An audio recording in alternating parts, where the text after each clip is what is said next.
চমৎকার একটা বাসা। ভাই কোনো বাচ্চা ডিম টিম আছে ভাই?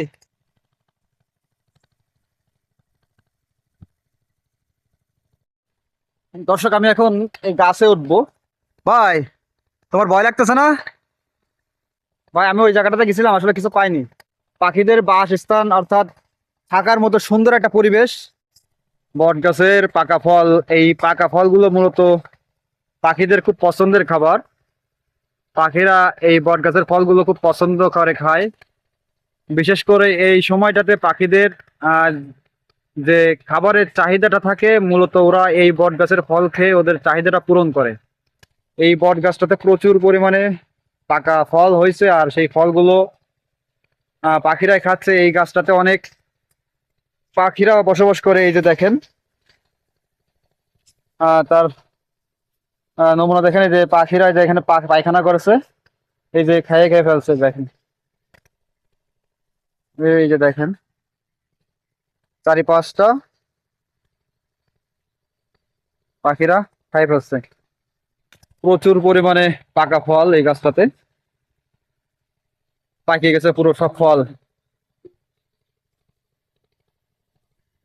এই ফল খাওয়ার পাশাপাশি পাখিরা কিন্তু এই গাছটাতে বাসাও অনেক বাঁধেছে। এই যে একটা বাসা আছে, আর পাশাপাশি আমি যদি আপনাদের দেখাই, দূরে আর একটা আছে। ওই যে দেখেন, ওই আর একটা বাসা আছে। আহ ওই যে দেখেন একটা বাসা। আর তাছাড়া আরো আছে বাসা। এই যে এই পাশটাতে একটা বাসা আছে।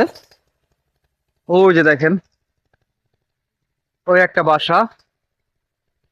দর্শক দেখেন, আর পাশাপাশি এই আর একটা বাসা আছে। এই যে দেখেন, চমৎকার ভাবে তারা বাসা বাঁধেছে এই গাছটাতে। ওই যে একটা দূরে দেখতে পাচ্ছি আর একটা বাসা। এই যে, মাশাল্লাহ, চমৎকার লাগছে। আর এই একটা আছে,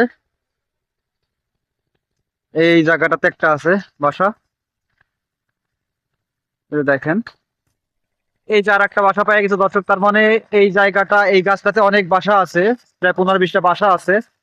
আর বাসা এত থাকার কারণ, এই গাছটাতে প্রচুর পরিমাণে খাবার পাচ্ছে। তো যার কারণে আসলে তারা এই বাসা বাঁধতেও পছন্দ করতেছে।